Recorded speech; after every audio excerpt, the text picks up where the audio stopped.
now I'd like to introduce Megan Denize. She's going to talk about Ace Ventura Pet Detective, It's Not Just Hollywood Fiction. Megan is a US certified pet detective with more than a decade of experience in animal psychology, training, rescue, and rehabilitation. She locates missing pets across the world using search strategies and forensic techniques originally developed by US police agencies to find missing persons. Through Inspector Spot, Megan combines these techniques with decades of research into the behaviour of missing animals and a powerful technology suite to reunite lost and found pets with their humans as quickly as possible. A respected media spokesperson, Megan has been featured by CBS, Fox and the NBC in the US. She has appeared on One News and the Paul Henry Show in New Zealand and been featured in the Australian Women's Weekly and Women's Day in Australia. I'd like to welcome Megan.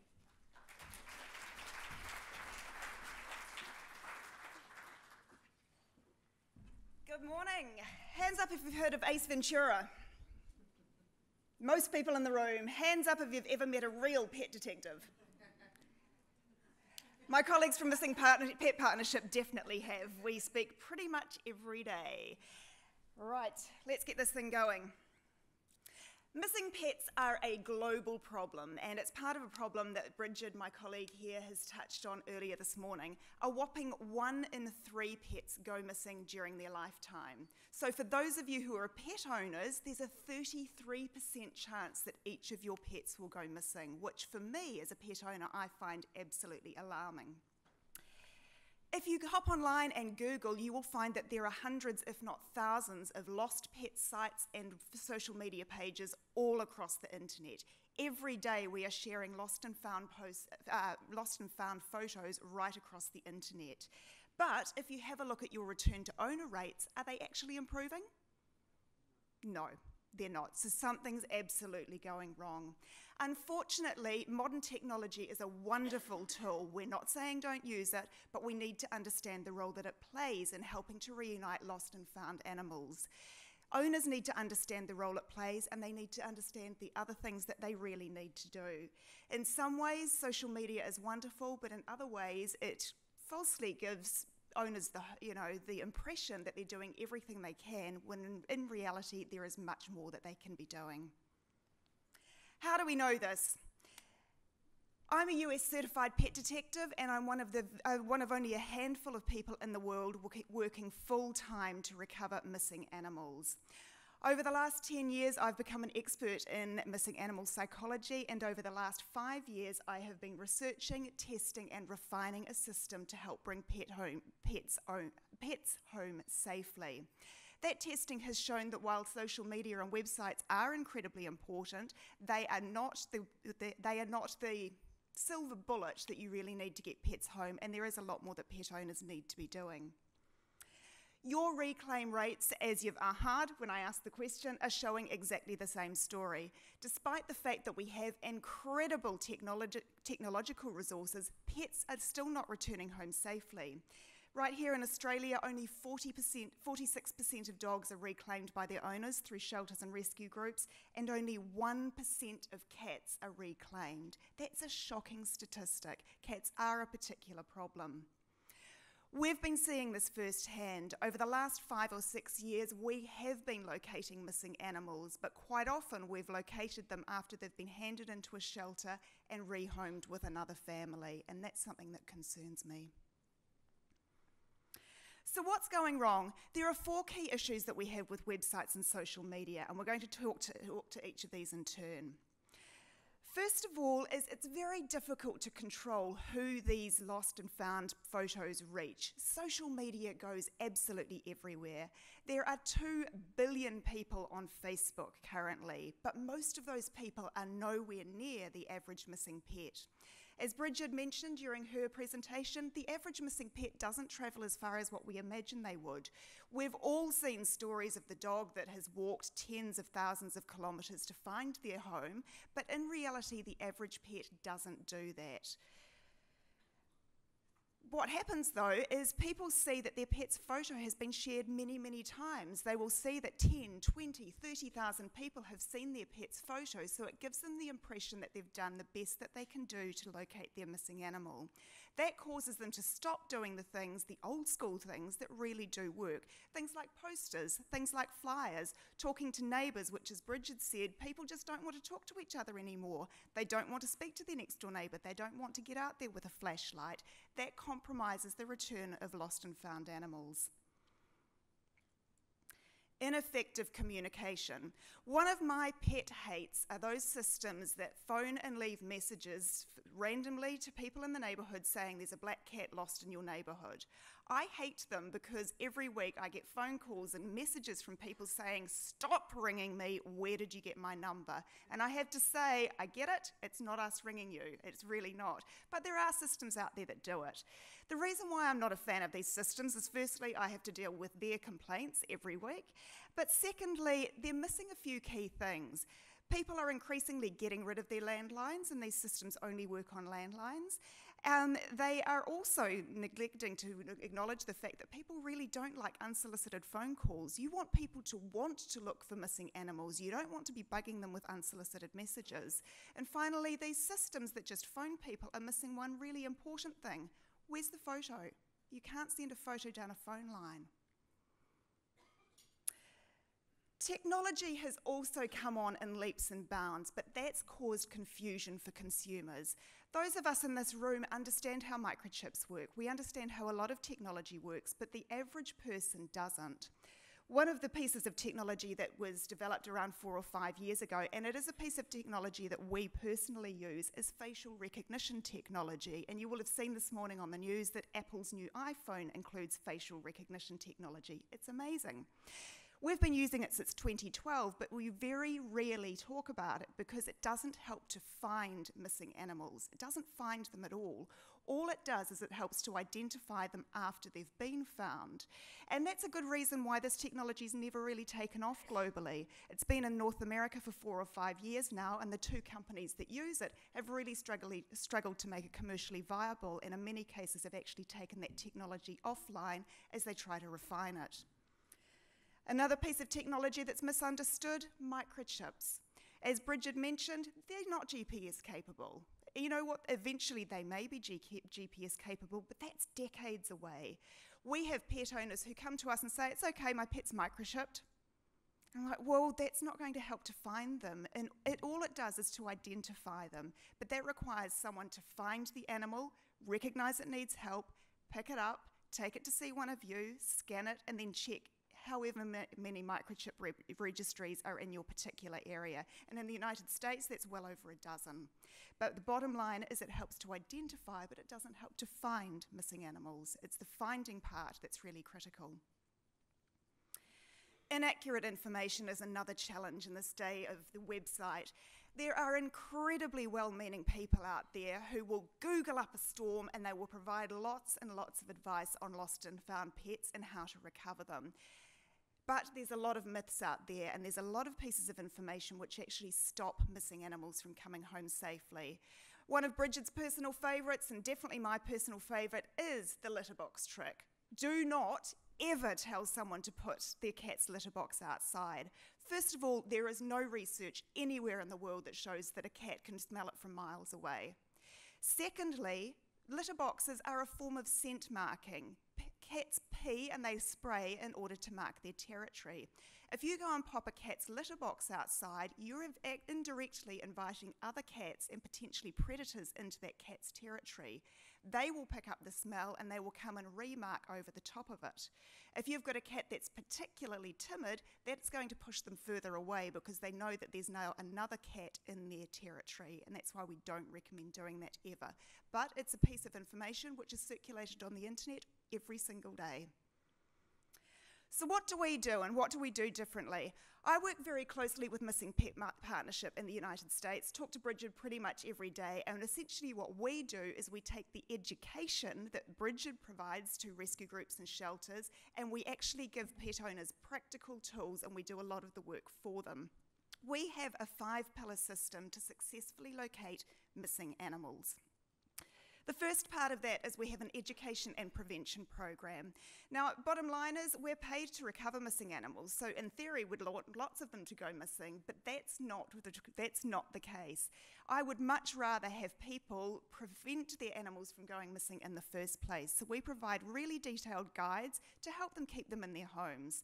One of the best pieces of advice you can give to someone who is adopting a new cat is make sure they stay inside at least until they're 6 months of age, or if they're older than that already, keep them inside for a full month. The reason for that is, unlike dogs who see home as wherever their humans are, cats see home as a physical place. So if you physically move them from one place to another, they are going to wake up and think, well, this is not my home, and they'll try to navigate back to wherever they came from. It generally takes cats a full month to acclimatise to a new environment and prevent them from going missing. For dogs, the one piece of advice that I give is when you move to a new home, choose one place and one place only that you walk your dog to. Only ever take one route there and back.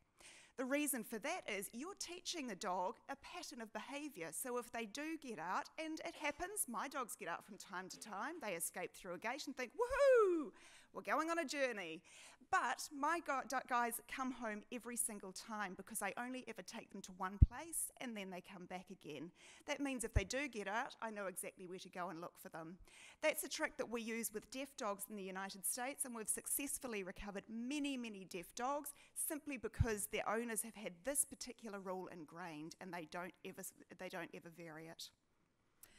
We also produce a weekly series called Life Hacks for Pet Lovers. You'll see me dressed as a turkey here, imparting Thanksgiving pet safety for our customers in the United States. These videos are issued every week and they just provide general tips and guides to help pet owners keep their pets nice and safe and happy. Missing animal psychology is a really important part of what we do, and it is our second pillar. As Bridget mentioned, every pet behaves differently when they go missing. So those standard guides about how to catch a missing pet are of some value, but not a huge amount of value because they don't recognise the different ways that different pets behave. What I do is I profile every pet that we're working with. I can generally pinpoint where a pet is likely to be based on its species. Is it a cat, a dog, a rabbit, a bird, a guinea pig? What's its personality like? How does it react to strangers? I also have a look at its environment. Are they from an urban environment or a rural environment? Have they escaped from a place that they know or a place that they don't know? These things impact how far they will travel and where we're likely to find them. The reason why they went missing is also a really important part of the profiling that we do. A pet that has just escaped through a gate and gone on a little journey is going to behave very differently to one that's had a fright, has been chased, or been involved in, say, a rollover car accident. I pull all of that information together into an individual profile for the pets that I work with. The third piece we do is we roll out a police agency-style search strategy. If a person goes missing, the police don't just randomly search. And that's the big difference in how we recover missing people versus missing animals. When a pet goes missing, pet owners don't know what to do. They're not experts in this field because there are very few experts in this field. So they just search randomly. What we do is we take the profile of that missing pet and we build a customised search strategy for that particular animal. I was up until 10:30 last night building a search strategy for a little cat that's just gone missing so that we can start to recover that little guy who's been missing now for 2 weeks. That's a really important part of what we do because it keeps owners focused on the things that really do work, the things that are truly relevant to their individual pet situation, and it stops them from wasting time on things that absolutely will not make a difference. We also develop personalised advertising campaigns. Now these are hyper-local campaigns. As Bridget said, most animals don't travel very far, and our profiling system will give us an indication of whether that pet is likely to have travelled a further distance for whatever reason. We instantly produce professionally designed lost or found posters for each of our customers. Now this is completely automated, nobody needs to do anything. They will spit out of our website at 3 a.m. in the morning and then they will go pinging around the internet, but not just the internet, they'll go pinging around the local crazy cat lady community, as I like to call it. What we do is we produce these personalised posters. One goes to the owner, and then we automatically send copies of that poster to the vets, breeders, pet stores, animal rescue centres, rescue groups, pretty much any mad pet-loving person that we have in the community. And again, that is a completely automated system, and it is completely free of charge for pets that have been found. Finally, we do go through the process of electronic matching.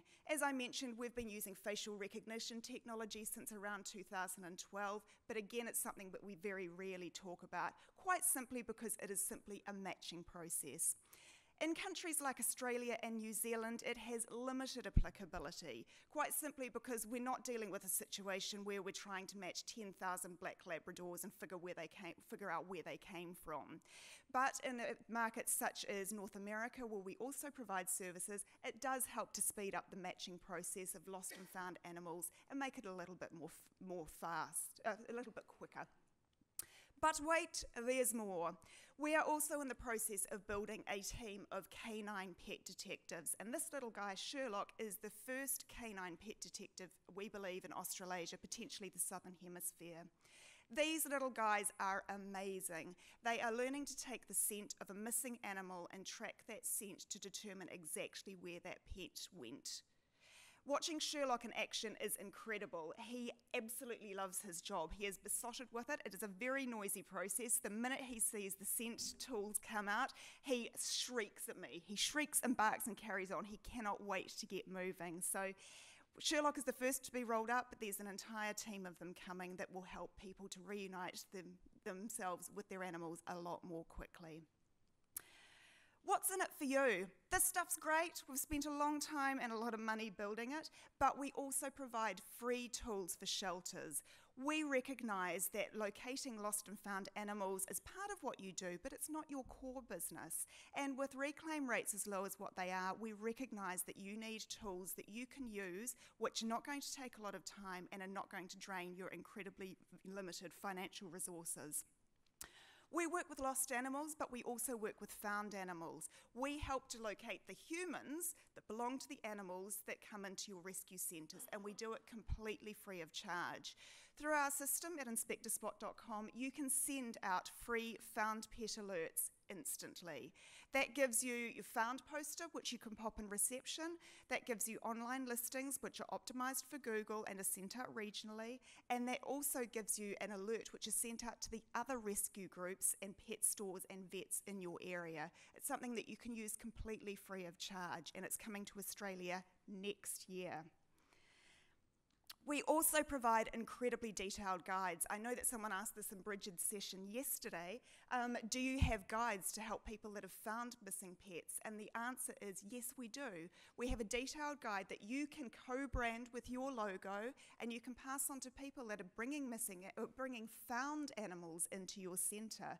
That gives them a guide on the things that they need to do to help to locate the humans that belong to that animal. Some of those things they will do because they're quick and easy, other things they won't do, but the bottom line is it gives them the information so they can make a decision on which things to implement. We also have a library of educational resources. There's our life hacks for pet lovers, but there's also a huge number of downloadable guides. One of our most popular guides looks at dog theft, the most commonly stolen dog breeds in each country. Dog theft is not as common as what people believe. I would say 99% of dog owners that we work with assume that their dog's been stolen, but in reality that's not the case. What we do is we have downloadable guides to help people understand the risk of their particular dog being stolen, which tends to be dictated by its breed. There are different breeds in different parts of the world that are more likely to be taken. We also offer a membership program. As I mentioned, our lost pet services do in some cases come with a cost. Our entry-level services are completely free of charge, but people have the option of upgrading to our more premium services, which include profiling and one-on-one assistance from someone like me. That's available to pet owners either on a paid basis or through a membership program. So for only $20 a year, they can essentially insure their pet against becoming lost. If their pet does go missing, then we will help to search for them for free. One of the things we do to help keep pets safe is when pets are being newly adopted from rescue centres, from animal shelters, we will send them out with free membership with Inspector Spot. That means if something does happen, then in the first 12 months or 6 months or whatever period we agree with you, we will actually help to locate them for completely free of charge. So how do you get your hands on these things? The resource library is in the final stages of being built, so in the next month you will be able to get hold of our complete resource library free of charge. All you need to do is hop onto inspectorspot.com, navigate down to the bottom of the first screen and click on the affiliates button, and you can sign up to access those materials. The vast majority of them can be co-branded, so you can send us your logo and we will arrange for that to be added so that it looks like it's material that's coming from you. You will also have the option of signing up to send out your pets that you're adopting out with membership with Inspector Spot when we launch in this country next year. Until then, though, what is it the ASENS says? Alrighty then. I must admit, I've never actually seen the films. I need to sit down and watch them because people constantly ask if I've found a lost dolphin. I haven't found a lost dolphin. I've found tortoises. I've rescued turtles, slow lorises, all sorts of things. But yeah, never a dolphin. Still on my bucket list. All right, I think we've got some questions to answer. Let's go.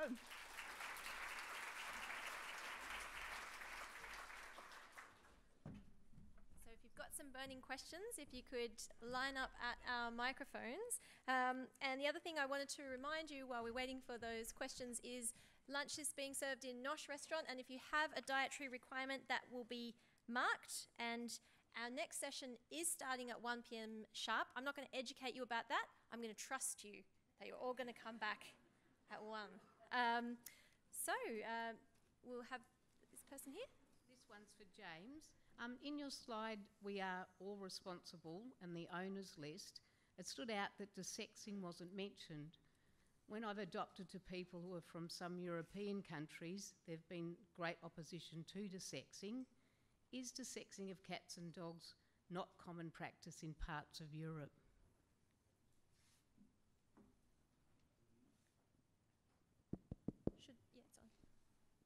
It's on. Sorry, can you just repeat the last part of the sentence? Is desexing of cats and dogs not common practice in parts of Europe? It is not mandatory in all countries. I think that I will speak more about Belgium, but it's not something that we usually do unless it's imposed by legislation. Because in Belgium at least, people keep their pets with them most of the time. They're very rarely on the streets or left out of the leash.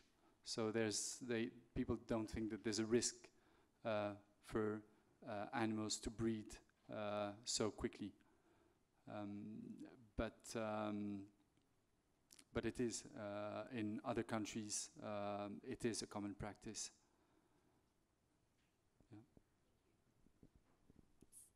I'm just wondering, with the canine scent detectors, is there a certain time frame that you would need to do that for that to be successful? There is. Generally, we recommend searching no more than within a 4-day period. And we can see that when we're training the dogs, when we're using a lure that is older than 4 days, you can see the dog starting to circle and starting to lose the scent. So generally you've got a 4-day window. What we will be doing is helping people to understand the situations where it is appropriate to bring in a canine pet detective and when it's not. With a lot of pets that have probably not gone particularly far from home, we wouldn't necessarily bring in a dog, but that's going to be part of the education process, absolutely. Cool. Yeah. Thank you. And this is just a question for James. With the impulsivity of the internet and so forth, has anyone actually noticed whether there's an increase in the percentage of owners? Because, the percentage of owners in each country has been the same for the last, 30 years, 50 years. And I'm just wondering whether it's actually accessing more people or whether the same people who want pets are just going via the internet? Are there more owners because of the impulsivity? If there are more owners because of the use of the internet, because of the accessibility, I think it's, I mean, in our countries it's become a very easy way to acquire pets. So people will, as I said, will not, are less likely to go out to a shelter or to even to a pet store and visit. They'll just stay at home and do a little bit their shopping online. And I think, yeah, in Western Europe, I would say that there is an increase in owners because of this easy accessibility of animals. Because in the UK, the number of pet owners is going down, and in Australia, I think the number of pet owners is still going down, even with the greater accessibility. So at some point, every country in Europe is different from each other, but at least in countries like France, Belgium is the same, although we have stronger laws, but France, it's increasing. Yeah. Question for Miss Inspector Spot. I'm involved with animal rescue, particularly involved with cats, and we unfortunately do have foster carers who lose the cats.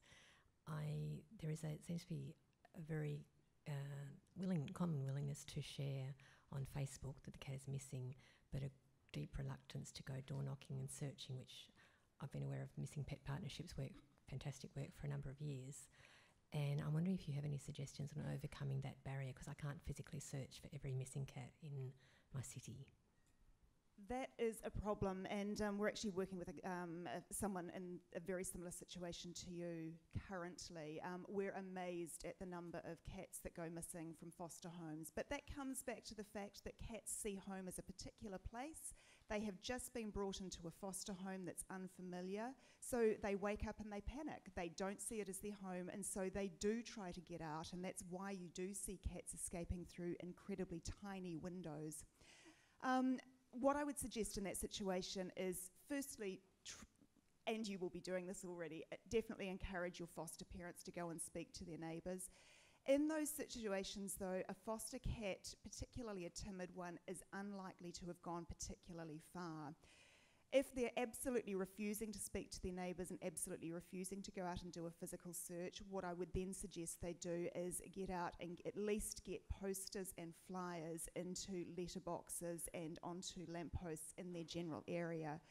A cat will generally hide in silence, as Bridget has mentioned, so that physical search is really important, but if they're absolutely refusing to do it, then what we can do is at least encourage the neighbours to keep an eye out, because in most cases it will be those neighbours that figure out where that pet has gone to. But yeah, it is tricky. So no, you haven't got any magic method for helping, like I disseminate the stats from missing pet partnership that they found close by. It's only a 5-house radius that you've got to search, but it still seems to be a big barrier. And we have found a lot of cats from searching, not so much from posters, unfortunately. Yeah, absolutely, and that is the challenge, is most cats in particular will hide in complete silence for up to 21 days. And it's not until they sort of get to around that 21-day threshold that suddenly their tummy's really hungry and they will finally emerge and think, you know what, I need to go and eat. No, unfortunately, it is really tricky. Posters and flyers are wonderful if a pet is moving. They are wonderful at getting awareness out there. But yeah, ultimately, it is still that physical search which is really critical in many cases. Yeah. I have a question for James. I just wanted to double check with the breeder and seller mandatory registration, and you said it was going to be implemented in 2020. Which country was that to do with Australia? No, this is an EU. An EU law. Yeah. So with Four Paws working with Australia as well, is that something that would be done as a national scale, potentially to be implemented in Australia? I'm not sure what the situation is in Australia. I know that I'm actually going to visit the colleagues in Sydney at the end of this week, and but don't know exactly what the legislation is in Australia. So I do animal management for down in Victoria, and I do a lot of work with the codes of practice with my other colleague, Nicole, so with pet shops, and we've found with the designer breeds that it's becoming a little sketchy in the way of trying to find out who's breeding them, because they'll change the microchip details to the pet shop. So when you're trying to find out their paperwork has gone missing, and we can't, find out, and they're not, if they are a pedigree dog that they're selling in a pet shop, they're not also bringing forward the information of where the breeders are from. And by law with Dogs Victoria, no pedigree dog should be sold in a pet shop with papers, which again, it's still potentially occurring. Yeah, I'm sorry, I can't answer the. Yeah, that's all right. It would be an amazing thing for it to be a national. Ex-vet nurse doing animal management now, and just with a lot of backyard breeders and the designer breeders, they do use it as a big giant cash cow, and make a lot of money from it. So, thank you. So we're going to have to cut questions there, but for each of our sessions, we're going to run a quiz. So I've got 2 questions. This is very quick, and it's going to be the quick and the dead, and it's whoever answers it first. I'm just going to rely on my eyeballs, which are being slightly blinded. And our panellists are not allowed to answer the questions because you probably know the answers. Then if you get the right question and there's no wrestling or anything like that, then I'll meet you here and we can go to the registration desk together and collect an exciting prize. You get the prize, I don't, I just get to walk you there. So question number 1, if you're ready. Where are indoor cats most commonly found after escaping? I think lady over here first. What was that? Yes, very good. You win a prize, come and see me after. There's one other question. This pertains to James's talk. Which organisation does 4 Paws partner with in Australia? Oh, don't say it. Eileen had her hand up first, and actually she used to work for them. But okay, come and see me after the session. I don't know. Anyway, thank you. You're all welcome to go and enjoy lunch. If you have special dietary requirements, remember that those are marked, and we'll see you back here at 1 p.m. Thank you.